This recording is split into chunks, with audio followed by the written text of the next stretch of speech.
Kenapa ya harga durian bisa semahal itu? Karena ketersediaannya yang terbatas atau ada sesuatu di balik cara menanam dan merawatnya? Ternyata, tingginya harga pada durian bukan hanya soal tren di media sosial, tapi juga soal perjalanan panjang petani durian yang jarang diketahui Sobat Tani. Di video ini, kita akan kupas rahasia di balik alasan durian bisa jadi buah eksotis dengan harga yang fantastis.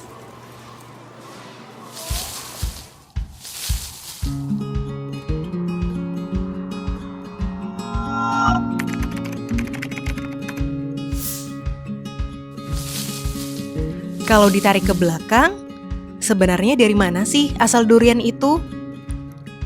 Durian adalah buah tropis asli dari Asia Tenggara. Dan salah satu pusatnya ada di sini. Indonesia termasuk negara penghasil durian terbesar di dunia dengan kekayaan varietas yang luar biasa.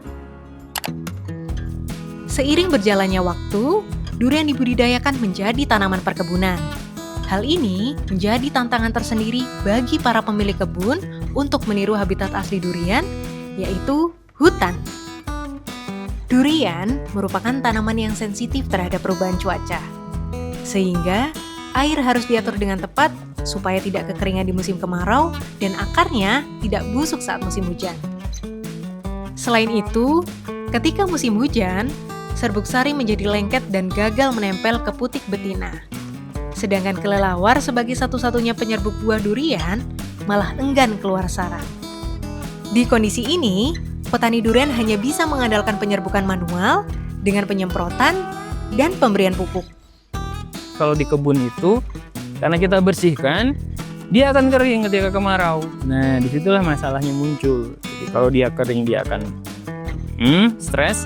Ketika dia basah, dia akan busuk akar. Itu. Cara kita adalah meniru tadi. Begitu kemarau, kita akan siram.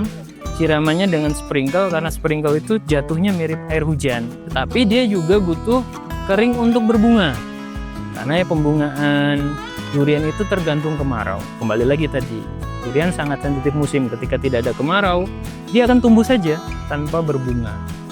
Itu yang membuat durian itu trikinya di situ. Sudah curah hujan tinggi, dia tidak memupuk dengan baik. Dia pupuk tapi tidak sesuai dengan kebutuhannya, atau bahkan ada yang tidak dipupuk sama sekali. Itu yang membuat durian kita seringnya tidak baik hasil panennya. Sebagai tanaman tropis yang memiliki rasa dan aroma yang kuat, durian sangat bergantung pada unsur hara atau nutrisi. Kalau dalam istilah dunia pertanian, ada hukum Liebig. Hukum ini bilang, produksi atau hasil tanaman tidak ditentukan oleh seberapa banyak pupuk yang kita kasih, tapi ditentukan berdasarkan unsur hara apa yang paling dibutuhkan oleh tanaman tersebut untuk dipenuhi. Sebagai contohnya, apabila tanaman mengalami defisiensi salah satu unsur hara esensialnya, maka akan terjadi penurunan yang signifikan dari hasil atau produksi tanaman tersebut. Apabila formulasi yang diberikan tidak seimbang atau sesuai dengan kebutuhan tanaman, maka sulit tercapai hasil yang diinginkan. Itulah kenapa petani berani investasi besar di pupuk, tapi ya tidak asal pilih. Yang jelas kandungannya dan sesuai dengan kebutuhan tanaman, supaya panennya benar-benar maksimal, nggak rugi di akhir. Menanam durian bukanlah hal yang mudah. Ada beberapa faktor penting yang perlu diperhatikan Sobat Tani. Mulai dari memahami cara tumbuh, teknik perawatan yang tepat, hingga pemberian nutrisi sesuai kebutuhan tanaman. Semuanya perlu dipelajari sejak awal. Tidak bisa asal tanam lalu ditinggal. Butuh ketelatenan, waktu, dan perhatian ekstra. Tak heran jika durian menjadi buah yang langka dan bernilai tinggi. Sobat Tani jadi nggak heran kan kalau harga durian tinggi?